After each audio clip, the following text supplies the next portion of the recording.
आज हम बात करते हैं identity rules of regular expressions. अब इन आइडेंटिटी रूल्स का यूज क्या है, ठीक है। लेट्स से मुझे कोई भी दो रेगुलर एक्सप्रेशन गिवन है P एंड Q, और मुझे ये आइडेंटिफाई करना है कि क्या ये दोनों के दोनों इक्विवेलेंट हैं या नहीं है। सो दो रेगुलर एक्सप्रेशन इक्विवेलेंट कब होंगे? अगर दोनों के दोनों रेगुलर एक्सप्रेशन मेरे सेम सेट ऑफ स्ट्रिंग्स को रिप्रेजेंट कर रहे हैं, सेम सेट ऑफ स्ट्रिंग्स को, तो मैं कह सकता हूं कि दोनों के दोनों रेगुलर एक्सप्रेशन इक्विवेलेंट है। अब ये कैसे आइडेंटिफाई करूं कि जो P और Q है वो दोनों के दोनों सेम सेट ऑफ स्ट्रिंग्स को रिप्रेजेंट कर रहे हैं? अगर मुझे ये जो P एक्सप्रेशन जो गिवन है, अगर मैं इसको सॉल्व करते हुए या इसको सिंप्लीफाई करते हुए मुझे Q मिल जाता है या मैं Q लेकर आ जाता हूं, so I can say yes P and Q both are equivalent regular expressions. ठीक है। सो इसको सिंप्लीफाई करने के लिए, किसी भी एक्सप्रेशन को या किसी भी रेगुलर एक्सप्रेशन को सिंप्लीफाई या सॉल्व करने के लिए we use identity rules. Here are few are the identity rules are listed.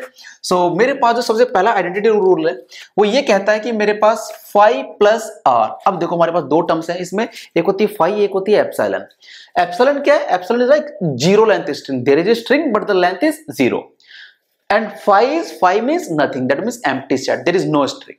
ठीक है। सो अगर मैं phi को this is union operation in case of tuple. So phi को अगर मैं r के साथ यूनियन करता हूं, I will get R itself. R is some regular expression. PQ and R are representing three regular expressions here. ये जो भी टर्म लिखी हुई है PQ, ये अपने आप में एक रेगुलर एक्सप्रेशन है। ठीक है। सो किसी भी रेगुलर एक्सप्रेशन को phi के साथ यूनियन करूंगा, I will get the regular expression. phi का कंकैटिनेशन करूंगा किसी भी रेगुलर एक्सप्रेशन के साथ, I will get the phi. That means कोई भी रेगुलर एक्सप्रेशन है a dot phi is equal to phi itself. So कुछ भी मेरे पास कोई भी रेगुलर एक्सप्रेशन है, अगर मैं उसको phi के साथ कंकैटिनेशन करूंगा, I will get phi. ठीक है। नेक्स्ट, अगर मेरे पास, अब इन दोनों में थोड़ा सिमिलरिटी देखना, phi का कंकैटिनेशन करूंगा तो मुझे phi मिलेगा, बट एप्सिलॉन का कंकैटिनेशन करूंगा तो मुझे रेगुलर एक्सप्रेशन मिलेगा। दैट मींस किसी भी रेगुलर एक्सप्रेशन को कंकैटिनेट करूंगा मैं एप्सिलॉन के साथ, I will get the regular expression itself. phi star is equal to epsilon and epsilon star is equal to phi, ये हमने इनिशियल क्लासेस में देखा था with the power of phi and epsilon. Fifth one says r dot r star या Kleene closure r, I will get the r plus. R star dot R star will be equivalent to R. R star का whole star is equal to R star. P Q का star dot P concatenated with P is equal to P concatenated with Q P का whole star.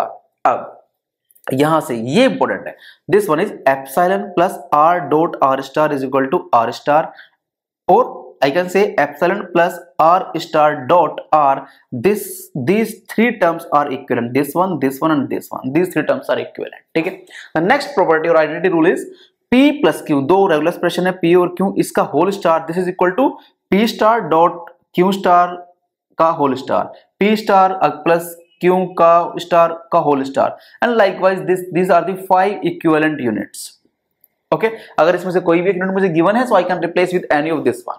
And similarly this is like a distributive property, P plus Q R is equal to PR plus Q R, R dot P plus Q is equal to this one. यहाँ पे ध्यान देने वाली बात यह है कि यहाँ पर अगर R बाद में है तो मैंने R बाद में ही लगाया है इन एक्सप्रेशंस के बाद में, और यहाँ पर R अगर पहले कॉमन है तो मैंने उसको पहले ही यूज किया हुआ है।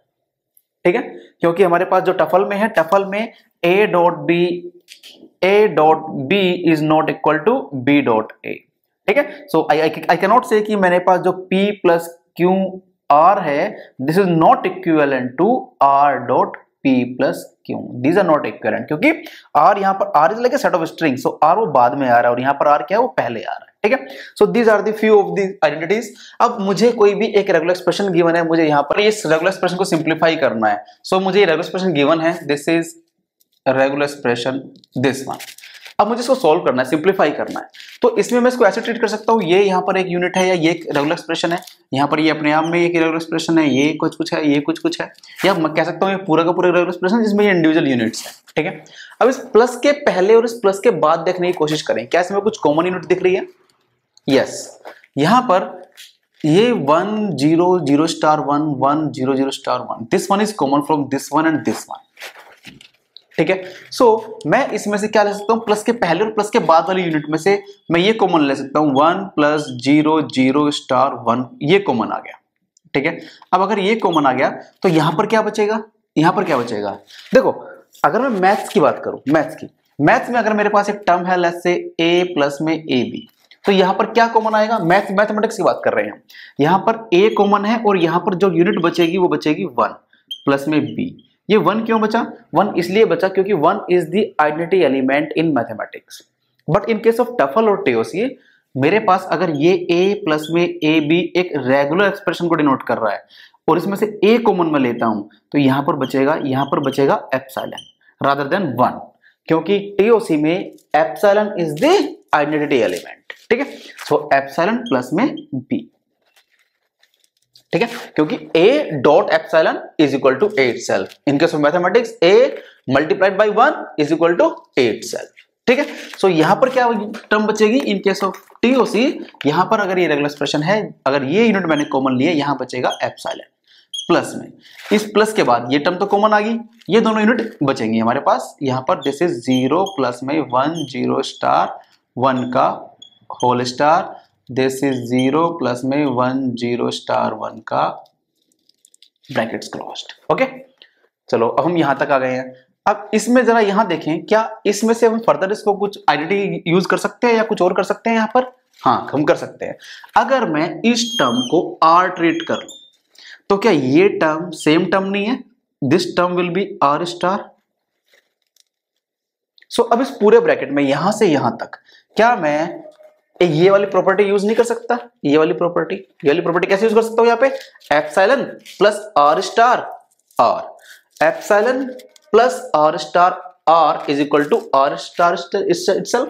दैट मींस एप्सिलॉन अगर मुझे यहां पर ये गिवन है, दिस इज एप्सिलॉन प्लस में r star r, this is equal to r star itself। That means ये पूरी की पूरी यूनिट यहां से यहां तक, इस पूरी को मैं रिप्लेस कर सकता हूं with r star means this unit. ठीक है, सो मैं यहां पर इसको थोड़ा सा और फर्दर, ये क्योंकि इसको तो मैंने कुछ नहीं किया है, this will be as it is copied 0 0 star 1, इस पूरे के प्लेस पे this is epsilon plus r star r equal to r star means this one only. So this is 0 plus में 1 0 स्टार 1 का स्टार। ठीक है, अब जरा देखें यहां पर कुछ कॉमन आ रहा है? नहीं, इस यूनिट में कुछ कॉमन नहीं है। यहां पर कुछ unit means I am just saying, क्योंकि ये ब्रैकेट्स के अंदर है, पूरी टर्म को मैंने एक यूनिट कहा है। Else in case of TOC this is regular expression. Well, इसमें कुछ कॉमन आ रहा है। हाँ, यहां पर इस प्लस के पहले अगर मैं देखता हूं तो ये 1 कॉमन आ रहा है और यहां पर भी ये 1 कॉमन आ रहा है।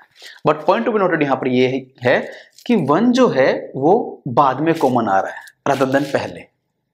मींस देखो, अगर मैं यहां से 1 कॉमन लेता हूं तो यहां पर क्या बचेगा? यहां पर बचना चाहिए this will B epsilon plus में 0 0 स्टार। यहां पर 1 कॉमन था, लेफ्ट ऑफ टर्म क्या थी? 0 0 स्टार, तो डॉट 1। ठीक है, अब आप कहेंगे कि हमने 1 बाद में क्यों लिया, पहले क्यों नहीं लिया? ये बाद में ही कॉमन आएगा एज पर दिस प्रॉपर्टी जो हमने डिस्कस की है कि in case of tuple a dot b is not equal to b dot a। देखो कैसे, यहां पर अगर मैं अब इस टर्म को एक्सपेंड करूंगा सो मुझे क्या मिलेगा? Epsilon dot 1, this will B epsilon dot 1 plus में 0 0 स्टार डॉट 1। मैंने डिस्ट्रीब्यूटिव प्रॉपर्टी यूज की, इसको अंदर एक्सपेंड किया। सो एप्सिलॉन डॉट 1 इज 1 प्लस में 0 0 स्टार 1। यही मेरे पास ओरिजिनल टर्म थी ये वाली। बट अगर मैंने इस 1 को पहले कॉमन लिया होता, मैं कहता हूं इसमें 1 को रादर देन बाद में मैंने पहले कॉमन लिया है, तो यहां पे क्या बचता? यहां तो एप्सिलॉन नहीं बचता, यहां पर क्या बचता? 0 0 स्टार। अगर आप ऐसा कहते हैं कि मैंने इसको पहले कॉमन लिया है, सो यहां पर क्या होता है? जब मैं इसको एक्सपेंड करूंगा, this will B 1 dot epsilon plus में 1 dot 0 0 star. 1 dot epsilon is 1 itself plus में 1 डॉट 0 0 स्टार। क्या जब इसको एक्सपेंड करने के बाद मुझे ओरिजिनल टर्म मिल रही है? नहीं, this term is not equal to this one, क्योंकि ये क्या है? ये अलग स्ट्रिंग है यार। 1 dot 0 0 star, this is 0 0 star 1, दो अलग अलग स्ट्रिंग्स है। सो 1 जो कॉमन आएगा वो बाद में आएगा, ये थोड़ा ध्यान देने वाली बात है। जो कॉमन अगर बाद में है तो बाद में लें, कॉमन अगर पहले है तो पहले लें। वेल, यहां से मैंने ये 1 कॉमन लिया था और ये मेरे पास टर्म सोल्व करने के बाद आई। इसके बाद ये this unit is as it is, इसमें मैंने कुछ नहीं किया। 0 प्लस 1 0 स्टार 1 का स्टार। फिर से देखें अब जरा, क्या यहां पर मैं कोई प्रॉपर्टी यूज कर सकता हूं? यस, अगर ये एप्सिलॉन है, 0 को अगर मैं r ट्रीट कर लूं तो this term is r star.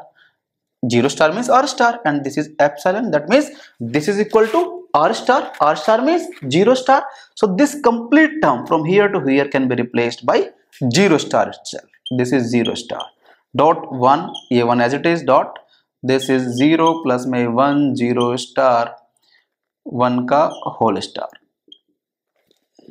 So this is the simplified regular expression with respect to this regular expression or given regular expression. I can say this regular expression and this regular expression both are equivalent. Both are representing the same set of strings. Okay. So likewise we can use these properties and we can simplify any of the regular expression. Video अगर पसंद आई है तो like करें, subscribe करें और share करें. Thank you.